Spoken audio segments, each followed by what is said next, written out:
Serving God. The key word there is what? Serving. Just because you go to church don't mean you're serving God any more than if you go to the airport and stick your arms out and start going, makes you an airplane.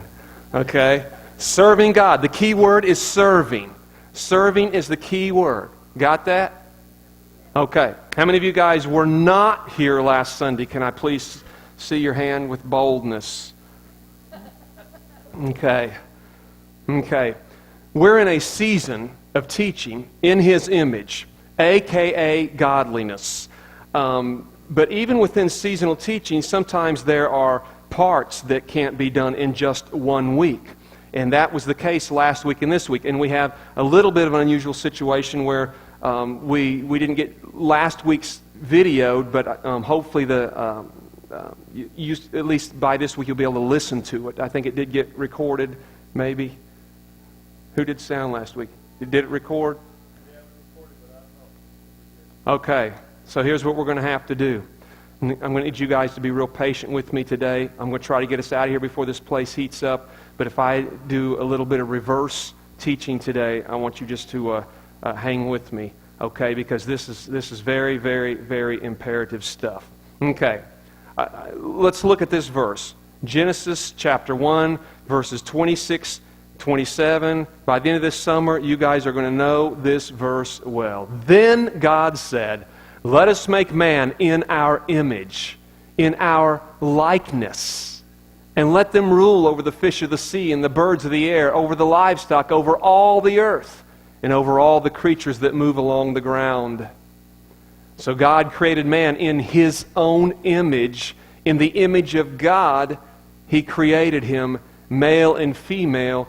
He created them. And God is being so redundant through the author here, which is Moses is the secretary and God is the author. And he's being very redundant. And he keeps reiterating certain things here because it's imperative that we get it. That God made us in His image.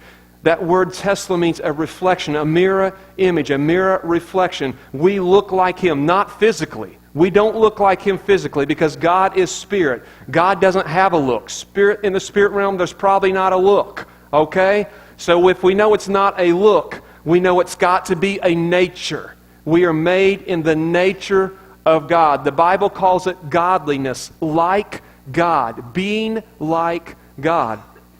And so we understand throughout the Bible, there's this redundant message from God through multiple authors that we need to renew our minds and get our minds back to an original state. God's trying to restore something in creation, but this restoration begins with the human mind, that we begin to reverse how we've been thinking about ourselves, and we get restored back to the original mind that God gave man. Here we're calling it generation, regeneration. We're regenerating the mind. Paul called it mind renewal. He said you have to have your minds renewed. And Paul said unless you get your minds renewed, you will not know the will of God. It is through having our minds renewed, made new, taken back to an original state. We're being taken back to the garden, back to where Adam was before the fall, thinking like he thought based on what God had told him after creating him. Returning back to the original mindset that God gave man. When we look at this season, we're looking at everything we learned about God just prior to God saying, "You're just like me. You are just like me." So we see in this verse, the first thing God tells us about humanity is, "You're just like me." Now, if we look here at Genesis 1:1, we know this familiar verse. It says, "In the beginning, God created," say that word, created the heavens and the earth. So what's the first thing we know about God? He's a creator. So the first thing we know about man is that we're just like God, and the first thing we know about God is a creator. So therefore, what's the first thing we know about man beyond that we're just like God? If we begin to break it down into tangibles, what's the first thing we know about ourselves? We are creators. It's the first thing we learn about ourselves. Now, if you've been around here for a while, you know that we are a church that teaches what Jesus taught. The kingdom of God is at hand. And that word kingdom simply means government, and government simply refers to order. There's an order to how you do things. When Jesus came, He preached the kingdom of God is back at hand. It's right there. Reach out and begin to grab the order of God. And if you put things in order, life gets really good. Jesus said it'll be life and life abundant. So if we look at the nature of God with order, then we have to assume that God is a God of priority. And so that when God begins to present the story of Himself, and therefore of us, there is a priority to how God is giving us the story. And so we have to understand that whatever God tells us first about Himself, therefore first about us, there has to be a priority to that. It has to be one of the single most important things that we could ever know. Now when it comes to godliness, or being godly, that's very important.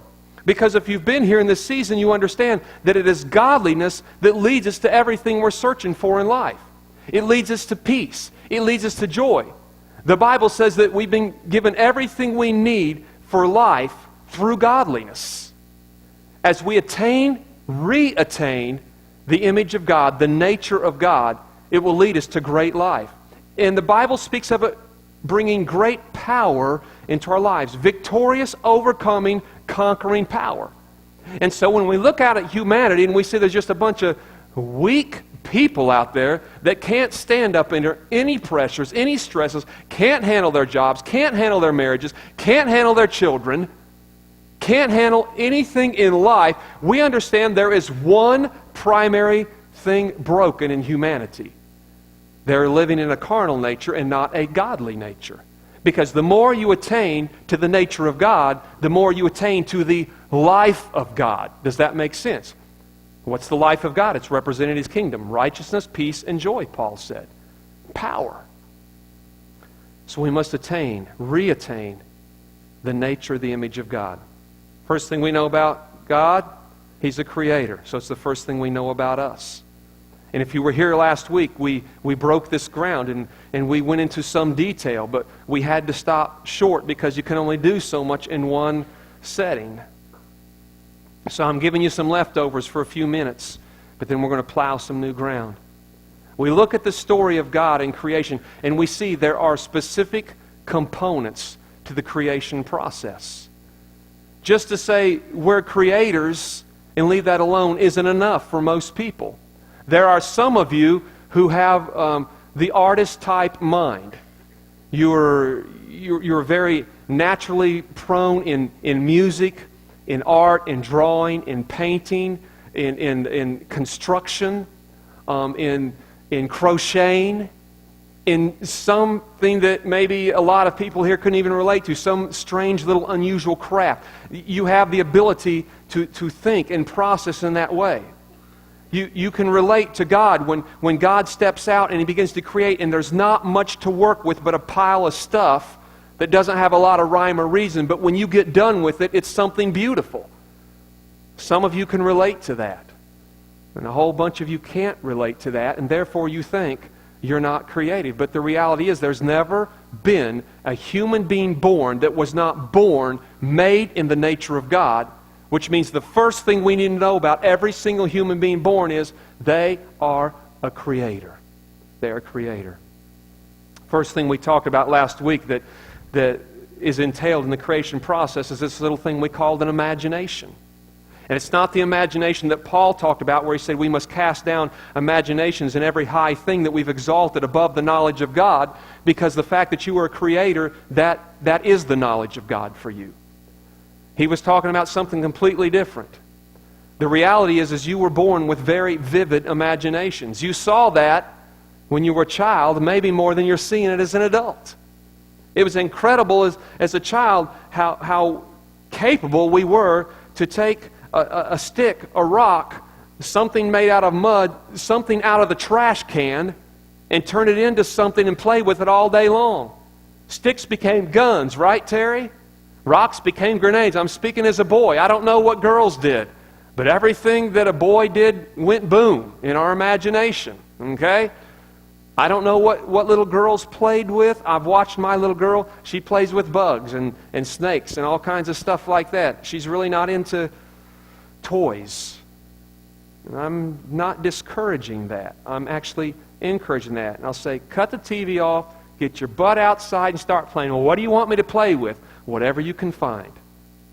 Use your imagination. I heard it a million times as a child growing up. My mom said, Scotty, get outside and play. Well, I don't know what to play. What do you want me to play with? She said, use your imagination. And we did, and we built forts, man, and we had battles, and we played cowboys and Indians and army, and we found junk pieces of stuff, and we built cars, and we just, man, I tell you, life was rich because of our imaginations. And when I married my wife, I don't know how many times she said through the years, man, you have got quite the imagination. Well, it's because as a child, my imagination was nurtured. You see, one of the biggest concerns for psychologists today, especially child psychologists, is the future of our social scene, because we're afraid that the child's imagination is in reverse mode. Because today, everything that we use, everything that we play with, all this incredible technology was not created by the population that's mostly using that technology. It was created by my generation, our generation as adults. We were the ones as children who did not have too many toys, and we went outside and we played and we turned rocks and sticks into all kinds of things, and we used our imagination, and out of our imaginations came all kinds of creative process, all kinds of creative flow. And we pondered and we thought about, being able to talk to somebody without there being a wire connected somewhere, and how cool that would be if you had a telephone without a wire, and it just kept going and kept going. And our generation created those things that the kids are going crazy over. But our kids are not the ones that created their iPods and their MP3 players and our iPhones and all of our wonderful things. That was us old farts that created that stuff because of our imagination. And the concern now is because children are mostly spending their time playing with somebody else's imagination. And they're not exercising their own. When you play a video game, that's not your imagination. That was somebody else's imagination that your kid is now playing with. When you watch TV, that's somebody else's imagination.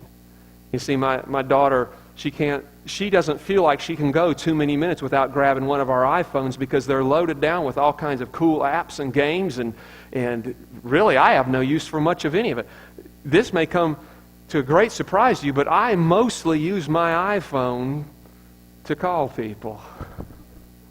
And I text more than that. So texting and phone calling is still really the only use I have for a phone. I mean, I do the little Facebook stuff when I'm away, and it comes in handy because a lot of people message me, and it helps me as a pastor connect with people. And if I get bored long enough waiting in line at Burger King, I may pull it out and play a little tic-tac-toe. But I mostly use my phone for a phone. I don't even know if my daughter knows how to make a call on my phone. She thinks it's just for gaming. We have a generation of children being raised whose imaginations are not being provoked, inspired, incited. Their little minds are falling asleep. And here's where it comes into play. It is your imagination from which problem solving comes. When you get in a situation, and maybe it's not something even tangible, but something more in the emotional realm, something in your marriage, something in raising children, something financial. And you're in a situation and no one's going to bail you out. No one's going to fix this for you. You've got to do this one yourself. You've got to resolve this on your own. I'm telling you, the Bible is clear from the beginning to the end. You can have a little bit of nothing to work with tangibly and a whole lot of imagination, and nothing's impossible. But if you only got a little bit of something to work with, if you only got 5 loaves and 2 fishes and no imagination, you probably don't have enough to feed thousands of people. If you've only got a slingshot and you're facing a giant and you don't have a creative imagination, you probably are in hot water. You see, if you're at the starting point of creation and all you've got to work with is chaos, void, and darkness, and you've got no imagination, creation will stay in that state forever. But God had a very vivid imagination. There is nothing that we see that God did not see in His mind's eye before He began to create it. Imagination. So we look at the creative process and we see there's a process to this. There's stages to this nature that God has given us. And it starts with what I'm calling an imagination, or what the Bible would call vision. For lack of vision, people perish. It's a very diverse term that we use in many different contexts here because the term is written that way and presented where you can do that. For lack of vision, God said, my people perish. What do you mean, God? They can't see it. They can't see it before it exists. Vision in context means if I have vision for a business, vision for a ministry, for a church, vision for something means it doesn't exist yet, but I can see it. I can see it. It's like the story that I told you many times about Walt Disney as they're standing there before Disney in Florida opens up, and Walt died before that thing really broke ground and was finished. And they're standing there, and one of the young executives there, they're at the groundbreaking, and it's just incredible. It's breathtaking.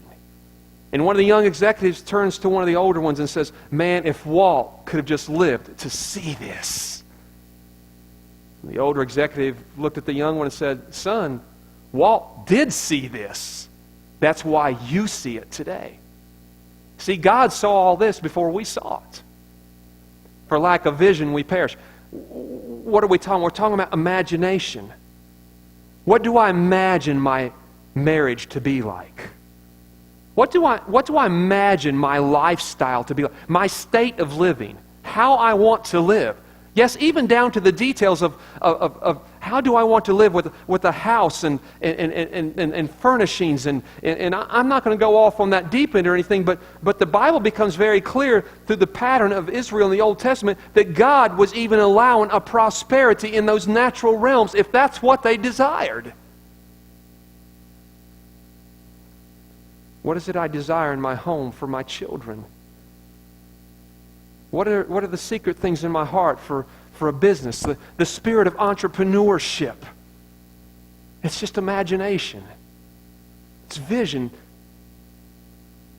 Acts says that God was the God who spoke things that weren't as though they were, and they were. And that was part of the creative process we're going to get to. The point I want you to see in that right now is before it existed, God saw it, and He began to speak to it, and He began to create it. Someone commented on a book that was laying on my desk this morning, and they couldn't pronounce the name on the book. My wife bought it for me. It's written by a pastor from China who was a pastor in an underground church. I can't pronounce his name either. And he's in America now, and this is his thoughts on the American church as he has been here for a while, studying it, comparing it to what was going on in China. I keep throwing the book aside because I don't want to read it, because I know I'm not going to like what he's going to say. I've skimmed through it, and I've already seen the word spoiled several times in there. We're spoiled. We're soft. We're microwave. And we have very unrealistic expectations how the rest of the world should cater to us. And we have problems. It's everybody else's job to bail me out and fix me. Make my life better. That, however, is not the way that God designed it, and the Bible's very clear about that. The course of man is based on his decisions, his choices. What he does with his life, physically, emotionally, spiritually. Our bodies, to some degree, are a condition of what we have chosen for our bodies. We talked about that last week. Diet and exercise and our mental state, and we feed crap to our brains, and then we wonder why we have a crappy life. We spend no time with our marriages, no time with our children, and then we're trying to figure out why everybody around us is so broke. Especially when I'm such a nice guy. For lack of vision, we perish. For lack of vision, we perish. For lack of using our imaginations, imagining what we want in life, so we can begin to pursue it and create it. But there's no creative process till we can see what we want. If you don't know where you're going, how are you going to get there? And that's the problem. We've got too many people in the American church just wandering around exactly like Israel in the wilderness. Just going around in circles in a dry, barren place, getting nowhere fast. 40 years just round and round and round, visiting the same places, expecting every time they come around, somehow that place will be different. No. Still a desert, still no water there, still no food there. God has wired us to be just like Him. We carry His DNA, divine nature acquired, but that's not how we want it to read in our lives. Divine nature activated is how we need it to read in our lives. We were the first clone. How many of you guys have ever thought about it that way? We're the first clone in creation. I'm not endorsing cloning on any level. I'm just saying we were the first clone. Pulled right out of the very nature image of God, God's DNA. And God said, you're going to have to be just like me. God's world, as we know this world, started out chaotic, lack of purpose, void, formless, and darkness covered it. But that's not what God imagined for Himself. God imagined a world that was beautiful, a world that ended in a Sabbath rest with peace. God imagined a life that was fruitful and productive and everything reproducing after its own kind. All these things summed together just equals life. God said, you can have that. You can take whatever mess you've got and turn it into something incredible, but you're going to have to do it just like I did it because you're just like me. There will be no exceptions. Americans, I know we love the ideology of getting bailed out by somebody. I know that we have fallen into this microwave trap of where we want things fixed and we want it fixed right now, and if it doesn't happen, we think God hates us, everybody hates us, there's something broken in me. I'm telling you, we've got to get our minds renewed. We've got to get restored back to that original place God put us. God's trying to tell us something in the creation story. Here's a picture of real life. You wake up one day and it's a mess. The Bible doesn't give us an explanation why creation was chaotic. It doesn't tell us why darkness was everywhere and why it was formless and had no void. It just said, it's just a starting point, and God's saying, here's how life can become. But here's what you can do with it. But it starts with imagination. You've got to get a vision. What do you want? What do you want? A vision for what you want. God created us in His nature to do incredible things with imagination and the creative process. You know, just when you think you've seen it all, you go somewhere and you see something you've never seen before that man has done. And you don't get impressed by the things you've seen redundantly, but you get impressed when you see something for the first time. You know what I'm talking about? And so when it comes to technology, I keep thinking there's nothing out there I haven't seen before. But when we went to Las Vegas, we checked in our room. It's the wee hours of morning, and we're tired, but we're excited to be there, and it's a really nice place. And I'm excited because of the wonderful shower that I described to you, probably beyond what I should have last week. And I'm excited about this incredible, incredible setting where I can stand in a shower for hours if I want. And we walk in and we cut all the lights on and I go straight to the bathroom. And I cut the bathroom light on because I've already seen the picture of this shower online. It's like, I'm getting in this thing. I cut the light on and there's this giant mirror. There are two big bowls, sinks, and there's this mirror. And in the middle of this mirror is this little darker mirror-looking thing. You're going, well, that's kind of weird. And I'm kind of looking at this thing. It's like, I don't even really see my reflection that much in it. I don't understand what this is. But my wife walks in, and I had noticed there was a remote control laying there on the sink. And she picks it up, and she hits the on button, Lo and behold, there was a TV in the mirror. I'm thinking, I can shower and watch TV? I have died and went to heaven. Man, you put a refrigerator in here with some Dagwood sandwiches, I'm never leaving this place. I had never seen that before, because I'm not talking about a clear place in the mirror with a TV in the wall behind it. That's not what I'm talking about. I'm telling you, the mirror, part of it was a TV. I had never seen anything like that in my life. Maybe you have. I guess I don't get around much. It's incredible. As we walked around, of course, that's a city where there's just cutting-edge technology when it comes to the media and the lights and just the things that they have done. And I'm looking at that, and I'm thinking, you know, man looks at this, and of course, Las Vegas has changed, and it's becoming more family-friendly all the time. Those of you who've been there know what I'm talking about. But it still carries that tag of Sin City, which would be pretty much every city in America.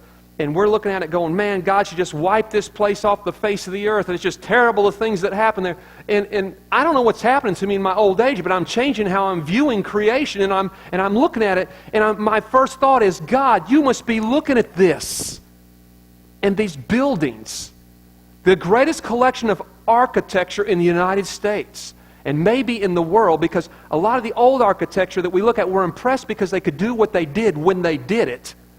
But there is no place on the planet with the collection of architectural builds that even compares to Las Vegas. It's incredible. Anything that's great that's been built in the world, they've mimicked it, and they've made another one and put it in Las Vegas. Only it's better.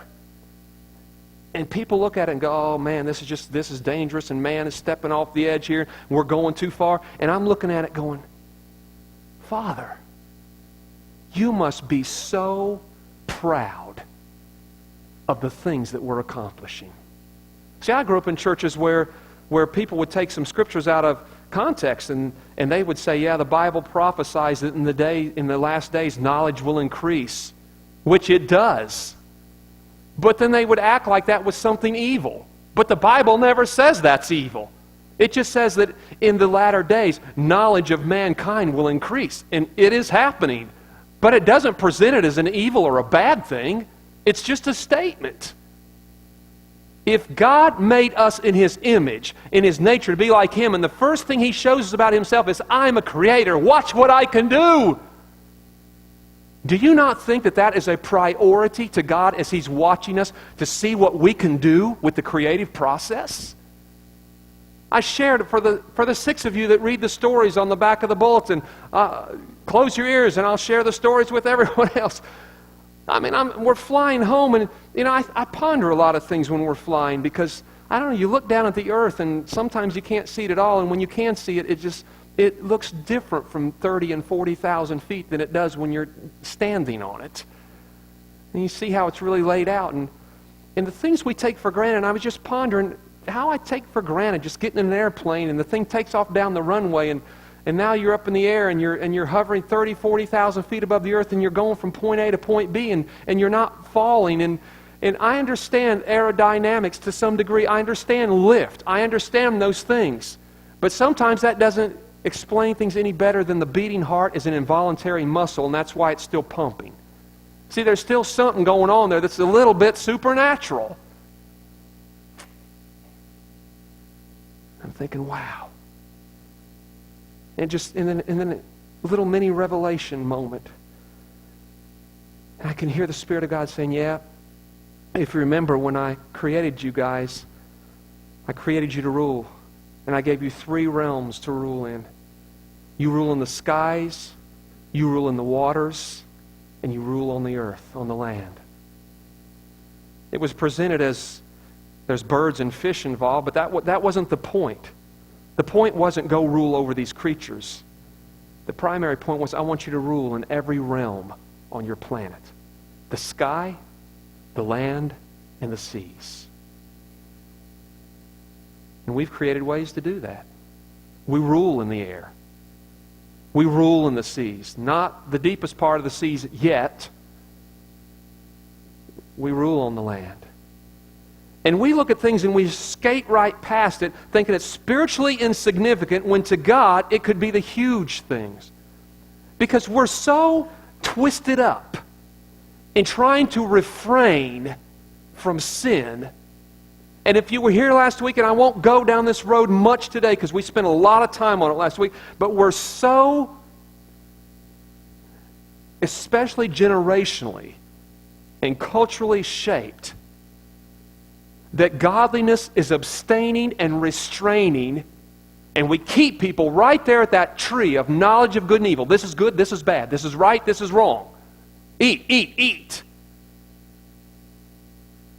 And we believe if we just eat good things and we don't eat bad things, now we're walking with God and we're pleasing God and we're close to God and we're godly. And it's all about refraining and abstaining. Church in the 20th century completely revolved around teaching people how to abstain and refrain. And it has nothing to do with godliness. Nothing to do with godliness. It has a lot to do with holiness. It's separating ourselves from things that are unfruitful. If you cuss like a blue streak, it has nothing to do with godliness or ungodliness.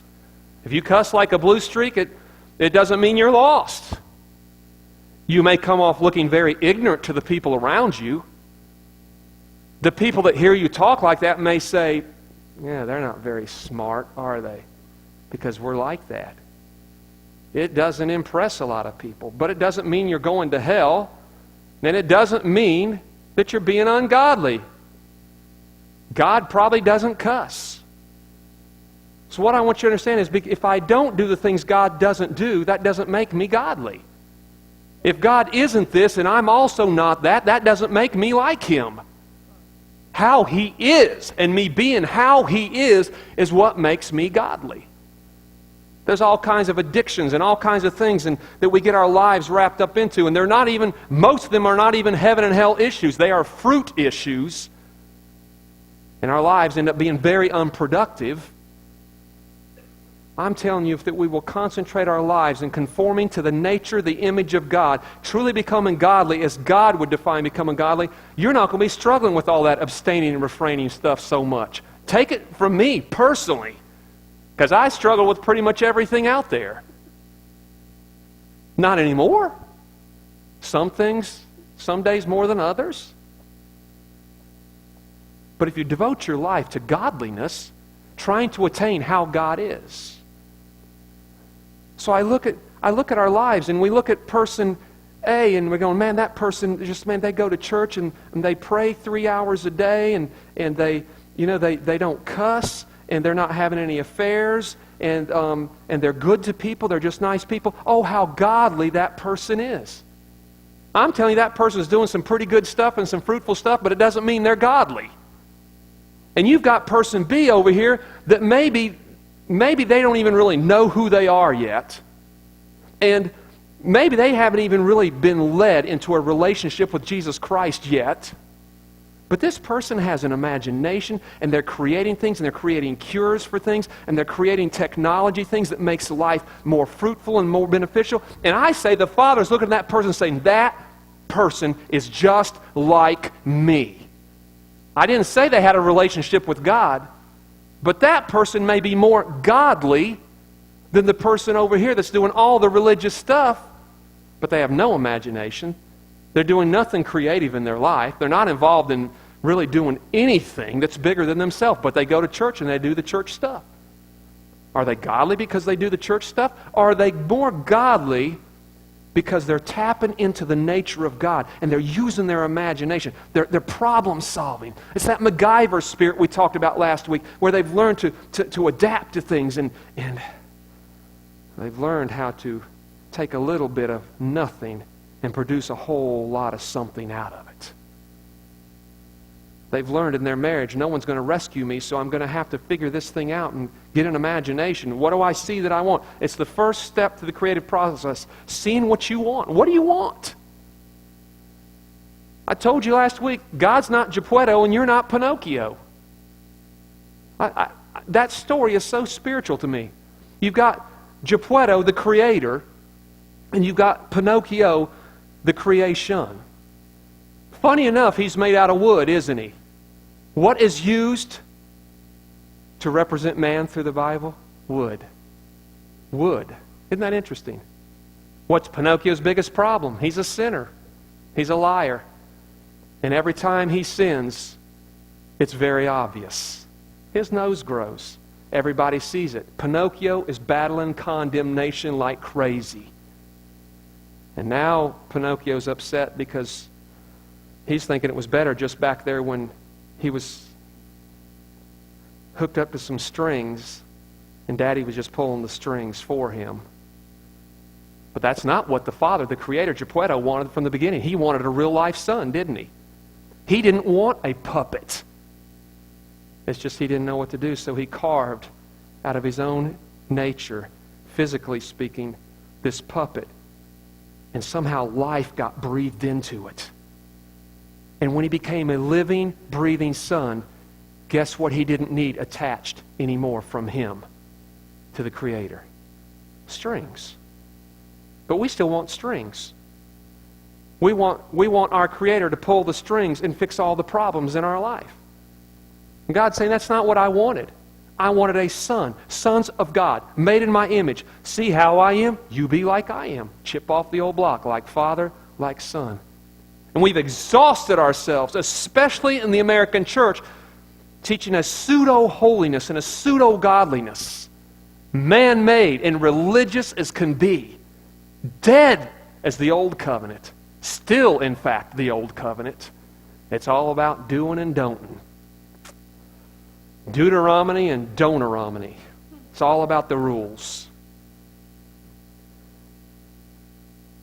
I have come to see that God is looking at humanity very different than I thought growing up. We're all so strung out on, did I sin, did I not sin, did I get it right, did I not get it right? And God's like saying, no. Concentrate on being like me. Well, I know, and you don't do these sinful things, so I'm not going to do them. No! That'll take care of itself if you'll just really start being like me. He's a God of priority, and the first thing He tells you is you are a creator just like me. What is the epitome of godliness in me? Me being creative, not abstaining or restraining from anything.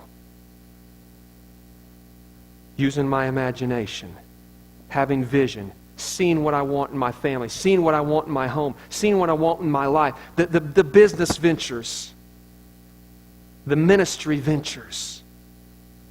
I've told people for years here that come to me and they get all excited, stirred up. They say, Pastor Scott, I want to do this and I want to do that. And what do I say? I say, write it out and bring it to me. Because the Bible says, write the vision out and make it clear so heralds can run with it. If you can't write it out, it's not really a vision. It was just a momentary good idea, and it will probably be fleeting. But if you sit down and you take the time and you can write it out, map it out, and you bring it to me, I know that thing is probably going to get some flesh on the bones now. And 9 out of 10 people never bring me anything back because it was a fleeting moment. It wasn't really a vision. It really wasn't their imagination. They saw something, got a great idea, and now it's gone.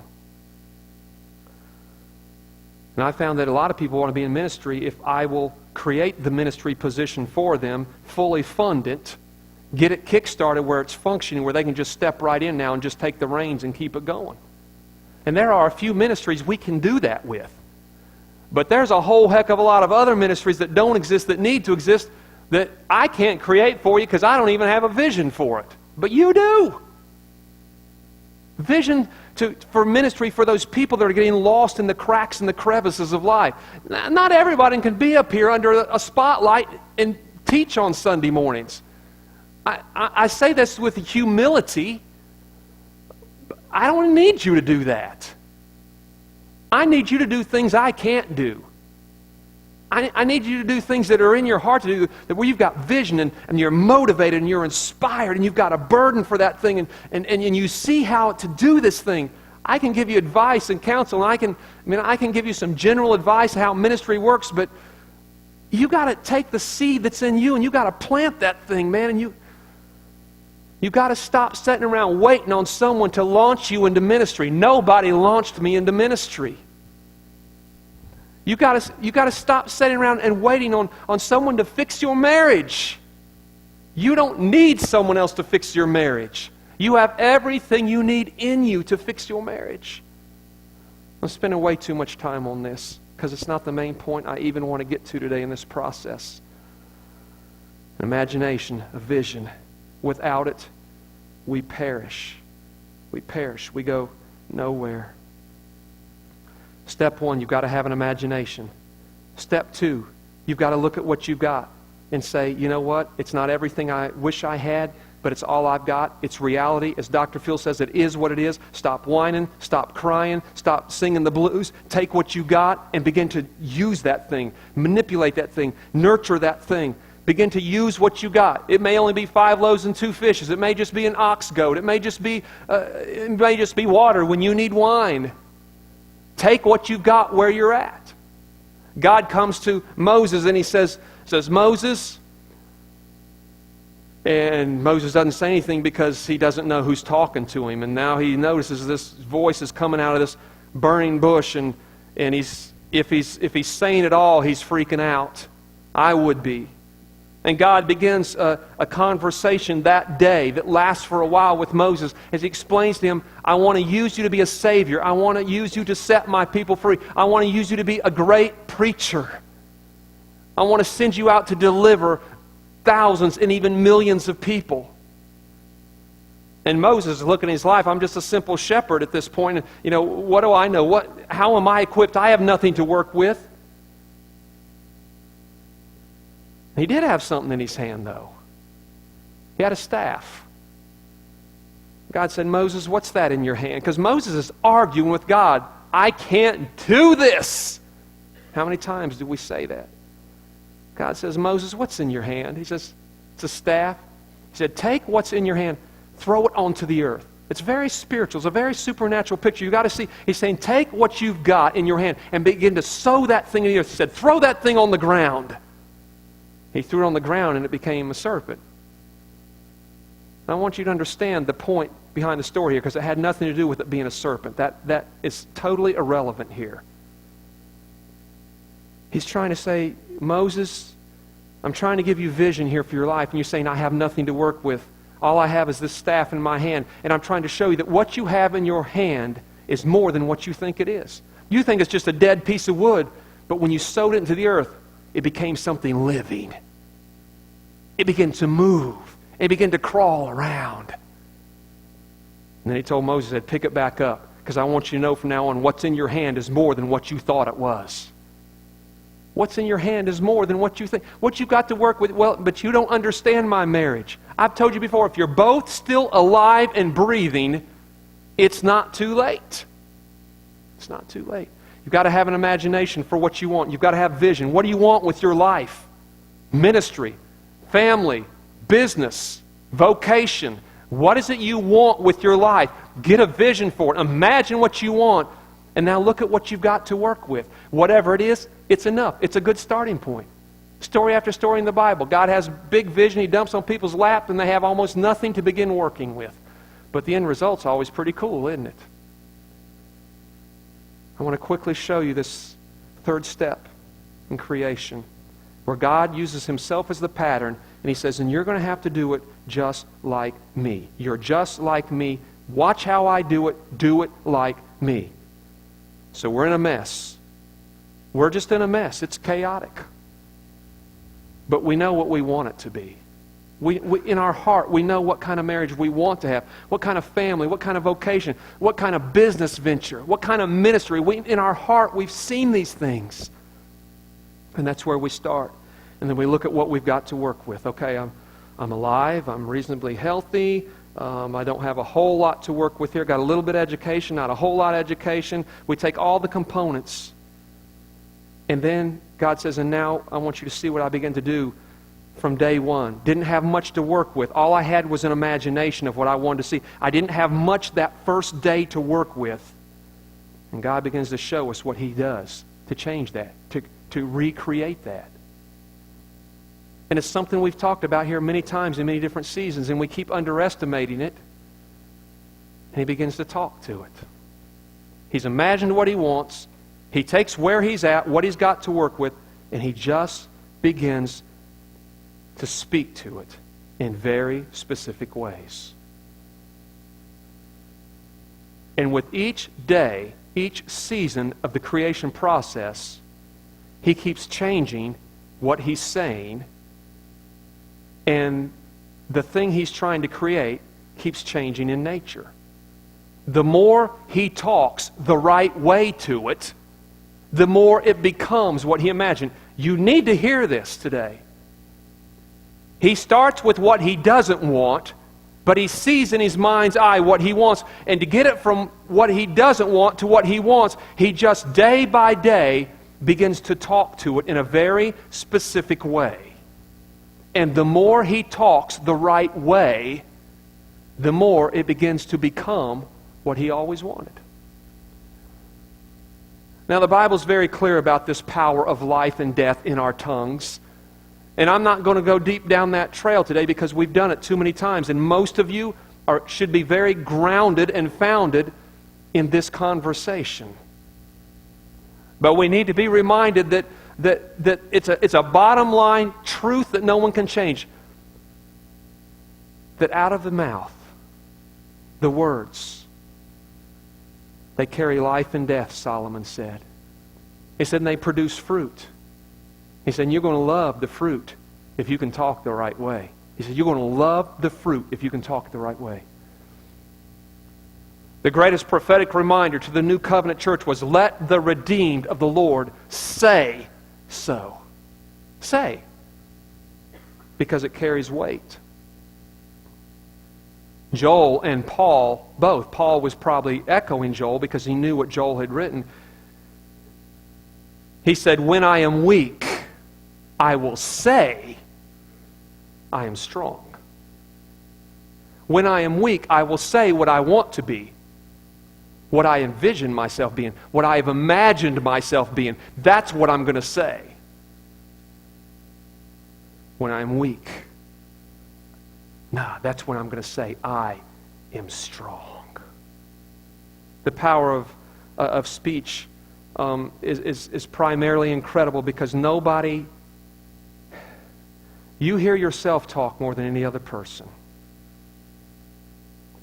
And the more you hear yourself say certain things, the more you renew your own mind, for better or for worse. And as a man thinks in his heart, so he is. Our thoughts are completely hinged upon the words that we hear.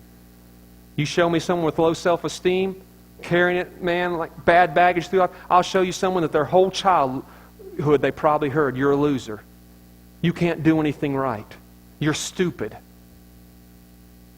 And now they believe it. They think that way about themselves because of one thing, words. You show me a child, my daughter is very confident, she's very self-motivated, very driven. To her, there's nothing impossible, and there's times I even get ready to tell her, baby, you can't do that, and it's like, don't tell her that. If it's not time for her to do that yet, let her figure it out. But all that child has heard is, you're beautiful, you're smart, you can do anything.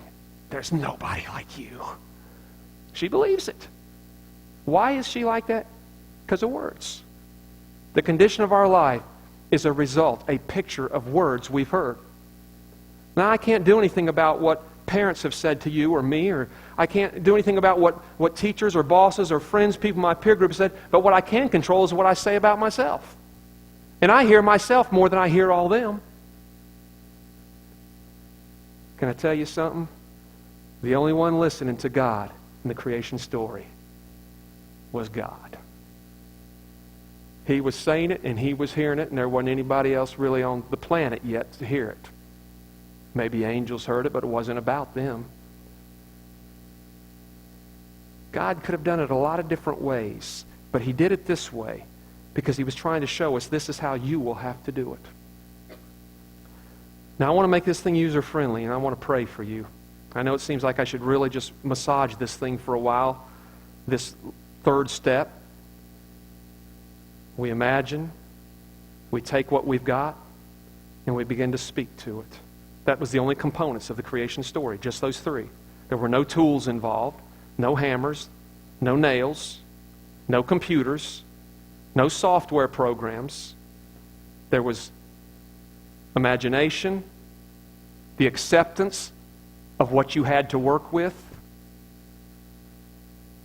and intentional words spoken to it. Now, hang with me for a second.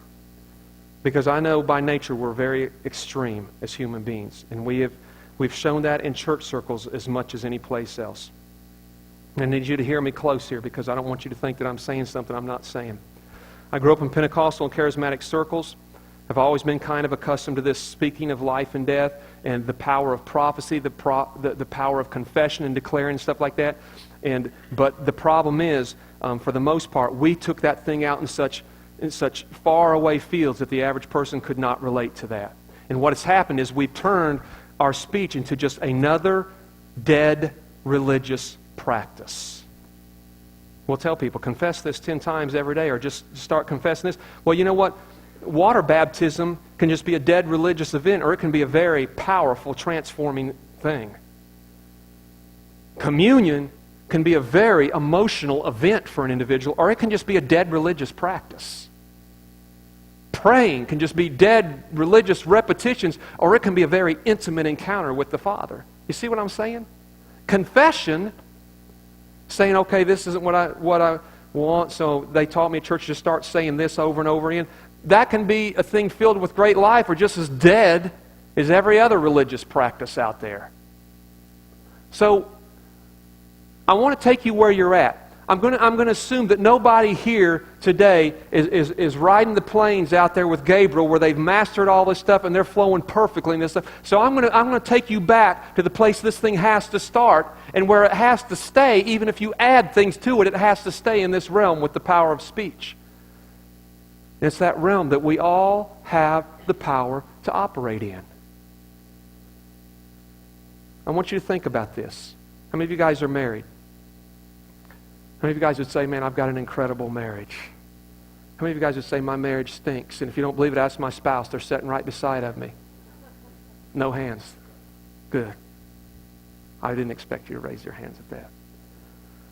Your marriage, whatever condition it is in, good, bad, somewhere in the middle, is a result, whatever it is, of one thing. Words that have been said. Nothing else. Well, if we had more money, no. That's not what's messing your marriage up. It's the things you're saying to each other when things are tight. You've hurt each other. You've scarred each other. You've humiliated each other. You've embarrassed each other. You've angered one another. None of it has anything to do with money, the house you live in, the car you drive, or the jobs you go to. It's only one thing. The words you're saying to each other. How many of you guys are parents? How many have kids at home? Your relationship with your child is a result of one thing. Words. Nothing else. Well, if I just had this for my kid, or if we just lived on the other side of the tracks, or if I just could buy my kid a car. No. Your relationship with your child is based on one thing. Words. Now I want you to think about this for a second. Every single venue of life. What's going on in your job? Your marriage, your home, your family, your friendships. I want you to think of every major venue of life. Think about it for a second and what's going on. Think about this. The condition of every part of your life is a result of one thing. Words that have been spoken. If you're on a job and there's a good exchange of words, you probably like your job.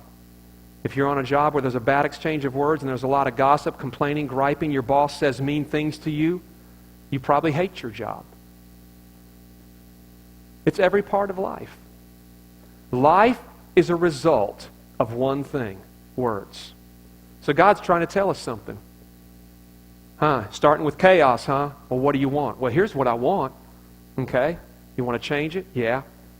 Okay.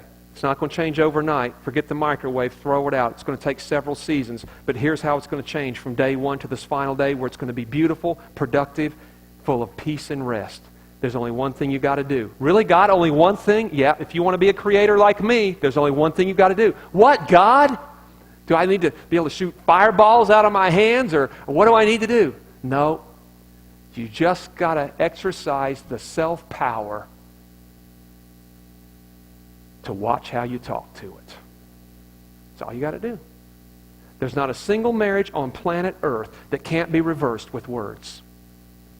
You take a broken marriage, I don't care how scarred it is, and you take the person that's the most guilty and go to the person that's the least guilty, and with truth in their heart and humility and maybe some tears flowing from their eyes, begin to make apologies for the things said. And you will watch a marriage begin to reverse from day one. From the first conversation, where people begin to humble themselves and speak the right way. Kind words. Words of hope. Undergirding words. Encouraging words. Every venue of your life, if you will begin to speak life. What does it mean to speak life? Speaking life doesn't mean I speak life over this. That's nice, and it sounds real religious, but it ain't very specific. Speaking life is a description of what I'm doing. Speaking life is not literally the words that I need to be saying. If I speak life over my marriage, it's done like this. Boy, you look good this morning. I enjoyed our day together yesterday. Thank you, Ellisons, for giving us a honeymoon day.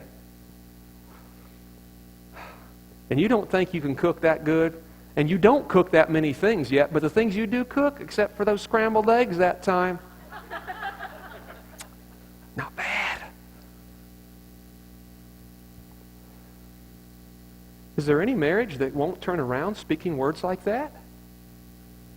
Is there any child that won't grow up? They may go through their seasons of weirdness from time to time, and you can't really avoid much of that. It's just growing up. Don't freak out. Don't react to it too much. Let it pass. What can you do in the process? Just keep on loving. Well, love is kind. Well, how do I show kindness with love if I'm not speaking kind words? How else do I do it? Your job will change if you'll change how you're talking to your job. Not saying, I speak life over my job. Put your umbrella up. Start saying nice things to your boss. Start saying nice things to your coworkers. Watch your job environment change. God's trying to tell us with every season of life, as you speak, it'll get better, and then there'll be a day two, and then you'll begin to speak a little different way, and then you'll speak this because at some point the conversation gets richer and the words get heavier and they mean more. He says, but start at a small beginning. The Bible says, despise not small beginnings. Can I give you your small beginning today? In every venue of your life. Every single venue of your life that you think needs to be recreated. I don't care if it's 1 or 10 venues. Here's your simple assignment this week. Go start having some kind, civil conversations with people and watch your world change. Don't get too deep with this thing.